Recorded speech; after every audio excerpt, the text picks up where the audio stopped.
एका वक्तव्यामुळे अख्खा महाराष्ट्राचं पेटून उठलाय. बरोबर.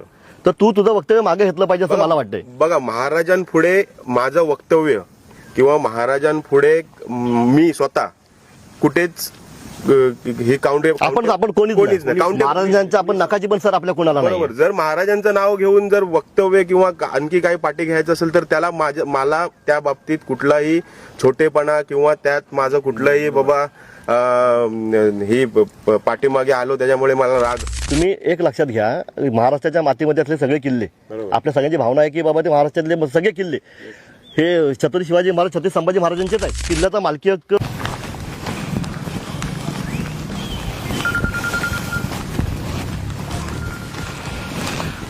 आज त्या आंब्याचा विषय काय केला. आंब्याचं काय पडलेले आंबे उचलले सोशल मीडियावरती. गेले 2-3 दिवस मी तुला बघतोय पण मला भेटलं, आपली भेट होत नाही. ते काय ते सोशल मीडियावर बघतोय आपण, आंबे पडले होते त्या लोकांना कधी डांबून ठेवलं. काय ना काय प्रकार काय झाला इथं साहेब. आता तुम्ही पण जवळजवळ 14 वर्षे ह्या घटनेला जवळून फॉलोअप घेताय किंवा ह्या जो आता गोपालगड मुक्ती संग्राम जो आहे त्याचा जवळून तुम्ही अभ्यास केलाय.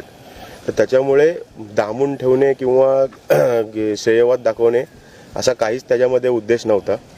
त्या माझ्या शब्दाचा विपर्यास केला गेलाय आणि त्यातून सुद्धा जर म्हणजे जे हे आंब्याचाच वाद होता तो जमिनीचा किंवा काय नाही. आणि जी न्यायिक प्रक्रिया सध्या चालू आहे त्या न्यायिक प्रक्रियेला आमची पुरातत्व विभागाला जरी आम्ही पाठिंबा दिला आणि त्यानुसारच पुढची न्यायिक प्रक्रिया पार होऊन, असं तुम्हाला पण माहिती आहे इथे काय प्रोसेस चालली आहे. पण कसं आलं माहिती आहे, आता उर्वरित महाराष्ट्रामध्ये संतांची लाट उसळली. बरोबर. आपण गेले 14 वर्ष तुझे वडील असल्यापासून आपण कायदेशीर लढा लढतोय. बरोबर. इथली वस्तुस्थिती काय ते आपल्या सगळ्यांना माहिती आहे. बरोबर. पण असं सगळं असताना तू जे काही तिथं वाक्य वापरलेस की बाबा हा गड माझ्या मालकीचा आहे, हे माझी खासगी प्रॉपर्टी आहे, हे तू हे असं बोलण्याचं काय कारण काय होतं. कारण तुला माहिती आहे की बाबा कोर्टामध्ये तू गेला होतास, कोर्टाने ते मान्य केलं नाही, तरी पण तुझ्या तोंडून वाक्य गेली आणि आता त्याचा प्रचंड संतांची लाट पूर्ण महाराष्ट्रामध्ये उसळलेली आहे. म्हणजे असं बोलणं चुकीचं आहे ना. तुम्ही एक लक्षात घ्या, महाराष्ट्राच्या मातीमध्ये असले सगळे किल्ले, आपल्या सगळ्यांची भावना आहे की बाबा ते महाराष्ट्रातले सगळे किल्ले हे छत्रपती शिवाजी महाराज, छत्रपती संभाजी महाराजांचेच आहेत. आम्ही तर म्हणतो तुम्ही त्याचे गार्डियन होतात काही काळासाठी. आता आपण प्रक्रिया राबवतोय की नाही. आता आपली प्रक्रिया राबवली, तुमच्या ताब्यातून जाऊ सरकारच्या ताब्यामध्ये.